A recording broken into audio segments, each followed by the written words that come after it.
How you guys doing? Thanks for joining me. I'm Hades. And we're going to go over something that you hate when I talk about, but it's that you're trapped in a cage right now, people, and need to exit through the inn door. And they rub it in your face where that is the whole time, and that's at the center, is that you're caught in a flat earth plane. And on the other side of this flat earth plane, because there's a dome on one side, then there's a dome on another one, but it's shaped more like a football rather than a ball. On this other side is the land of perpetual twilight. They say that we used to live in perpetual twilight and Saturn was our only sun. Nothing's changed, we're just on the other side of the fence right now, and I'm a stand-up guy and I'm just trying to get back there. So that's the black hole sun on the other side that they're showing you. And it's the same story over and over again. This is a magnetic compass that the Egyptians used to use, and it's showing you the 4 rivers coming into Eden at the center, where you're going to get that spoon and drink from the living waters, and you're going to become a super being. It's always the same story. It's at the center. That's where the Holy Grail is. It's at the center. Alright, Adolf Hitler, he's pointing out the Holy Grail. When he's doing this, alright, he's showing you where the black hole sun is. Alright, that's the sigil of the black, or symbol of the black sun, the swastikas. Alright, he's showing you it's over his navel, and he's doing that symbol. He's pointing out the Holy Grail. See? It's the Holy Grail. It's at the center where Jesus, the sun, has to place his light into the hole for the Aurora Borealis to come up. Because the Aurora Borealis, the sun needs to place his light into the hole. Jesus, the sun, needs to place his light into the Holy Grail, or there's no astral light coming out that fuels this entire system. You're living in a hologram right now, and it's that all atoms are 99% empty space. So everything's 99% empty space. Everything's just a hologram. This has all been exposed. It's been proven by science. And how it works is there's an interference pattern being created onto this grid iron that we're all trapped onto. And the laser would be the green astral light that's shooting out of the holy hole, the Holy of Holies. It's called the Holy of Holies because there's no other hole that can get you out of this place.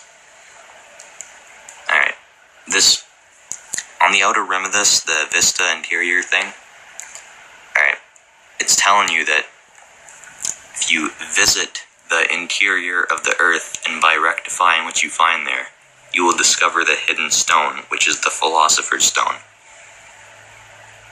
Alright, so visit the interior of the earth. The Philosopher's Stone, it's an alchemic stone that's been lost, and it's said that it's able to turn mercury into silver or gold.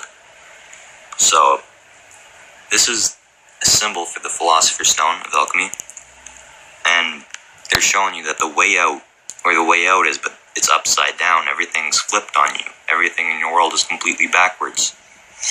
So if you want to exit the square that God puts you into, and we'll get to that in a minute, you gotta go down. You gotta visit the interior of the earth. This guy explains it a bit better. Talk about exiting through the inn door. We're going to go a little more into detail here. If you look at the center of your heart, there's a singularity.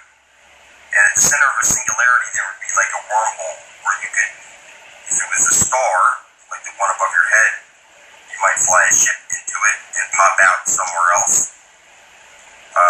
You might turn your consciousness into your heart and pop out somewhere else. Everything you know is a lie. You're in a computer program right now. When I talk about this, and I know it's hard for people to see this, but your DNA is fractal in nature. So when we talk about the singularity at the heart, there's also one at the center of every one of your cells also. I recommend you go to a website like the Holographic Fractal Universe, it's the Fractal Holographic Universe. This will help you understand what's going on. So when I tell you to exit the cage, you need to exit through the inn door. The reason we say this is because there's a hexagram over your heart. Okay, the hexagram over your heart. We've all been hexed. Look up what that is. You put hex on demons and stuff, right? The seal of Solomon. Alright, the hexed it at your heart. These are your 7 chakras. Okay, and alright, the hexagram, the David star, that's the seal of Solomon. You use that to seal up demons. So now we're all trapped in these 7 different energy centers.